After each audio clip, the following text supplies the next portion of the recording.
Hello friends, I'm Chevy. Welcome to my shed. How are you today? How's life in your world? How's things where you are? I hope it is all fantastic. I was going through my things recently, like old belongings, and I discovered my very ancient set of the Lord of the Rings books. And I thought, you know what? I've never talked about my love for the Lord of the Rings, which is the greatest fantasy series of all time. I think if you were to take a look at this, you would immediately see just how much I loved this series. There was a point in my life where I reread The Lord of the Rings every year, and I did that for something like 15 or 20 years.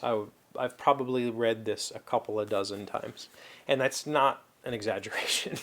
It didn't start here, though. It started with The Hobbit. I think that's very common for a lot of younger Americans. When I was in, I think, 7th or 8th grade, we had to read The Hobbit. At that point, I had been playing Dungeons and Dragons, I think, and when The Hobbit got introduced to... No. I'd already read The Hobbit. Let me take this all back. Been playing Dungeons and Dragons with my friend. He had talked about this book called The Hobbit, and I found my mother's copy from, I guess, high school or college in her bookshelf. I don't have it anymore. I wish I did. It was the old cover with the eagle's nest on it, and the Hobbit in the dwarves in the eagle's nest. And I thought, wait, isn't this that book my friend liked? I was young, like maybe 8, 9 at that time, maybe even younger than that. And I thought, I think that's the book my friend liked. And I read it, and then I read it again, and then I read it again. And I immediately went on this magical journey with the hobbits and the dwarves to Smaug's lair, and I loved it. I loved every ounce of it. And at that point in my life, I was that kid who went on adventures in the real world. I went to the woods and went exploring, and so the escapism that the Hobbit offered me was vast. At that point, I also did not know that there was more books until that English class. 7th or 8th grade English, I ended up, we had to read The Hobbit, and I was super excited because I had read it probably 10 times at that point and knew it inside and out and aced all the tests, and we did projects. And I discovered there was more to the story. I didn't know prior to that. And this was the first copy of The Lord of the Rings that I read. And this is printed in... Let's see what the print-on date is in here. This is the 18th printing, September 1991. So I was 12 years old. Yeah, 7th grade, I guess. 12 years old when I discovered that The Lord of the Rings was something bigger. And boy, did I fall in love with it. I made bookmarks for all of them that have, the Dwarven rune titles that I think are on the covers of the books. I also remember, I don't remember having these, but I had little book stickers. I think this was a thing you could buy at book fairs. I don't know where I got it, but I have little stickers in a lot of my older books that say from the library of Chevee Dodd, and I carried The Lord of the Rings, the entire trilogy, the set of trilogy, all 3 books that look like this, because they lived in my backpack for, junior high, high school. I carried them everywhere. I loved these books, and I still believe that it is the greatest fantasy series of all time. I think the world building that J.R. Tolkien did in this series was the impetus for what we know of as fantasy today. Fantasy prior to this was much more real-world, fantastical, vampires, demons, monsters, that sort of stuff. The fantasy that Tolkien created in here took all of that, brought it together into a world that felt real. It felt like our world. And that was his intent. If you didn't know, Tolkien was trying to create a mythology for Europe that, for the United Kingdom specifically, he was trying to create a mythology for that area, and because they didn't really have their own thing. And it feels very much like that. It feels very much like a story that spans, well, if you include the Silmarillion and such, thousands of years, and ends up with the Age of Man and the kind of the disappearance of the old races. It is very captivating.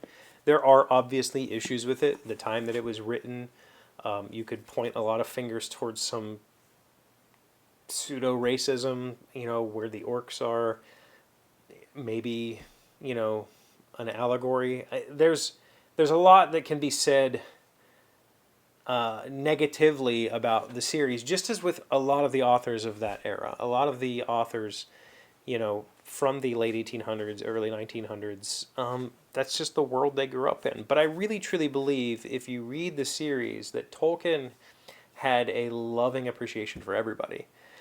Even the orcs, right? Like, even as badly as he wrote them, as evil and damning as the Uruk-hai are, he had love for those creatures. He had an intimate knowledge of what it meant to be like them. And I think that is love. Like, I don't think that you study somebody that you hate to the point that you can so fully embody them. I think that's something that you only do through love.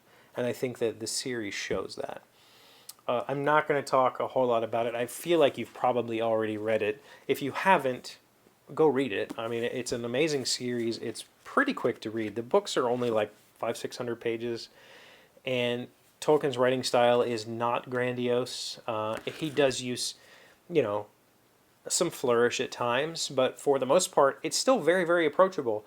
And it still stands up. Like, comparing it to modern fantasy that I'm falling in love with, like the Mistborn series, my friend Scott's Elder Realm series, even, Harry Potter. It still stands up. It still sits alongside those things because it is so timeless. Because Tolkien was creating a world of mythology, you don't have to know anything about the history of this place to enjoy this story, because the history of this place is kind of the history of everything, and it works really well that way. So the magic is a little bit, I guess that's my one.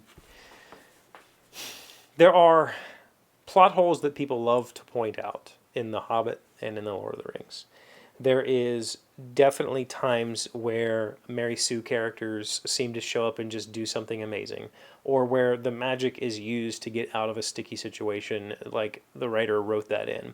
But I think that for this particular series, it says a lot more about Tolkien's writing to say that he didn't need to explain all that to you. Like, unlike modern fantasy, where the author feels the need to explain their magic to you, in Tolkien's world, you feel like there is a cost to magic. There is a drawback to being a wizard. It's not something that he could just write in to save the day, even though he does, right? He definitely does that. But it also feels like it cost somebody something. And I think that, comparing it to modern fantasy, where the author feels the need to explain to you how magic works in every minute detail, this does a wonderful job of letting you realize there is magic in the world and just leaving it at that.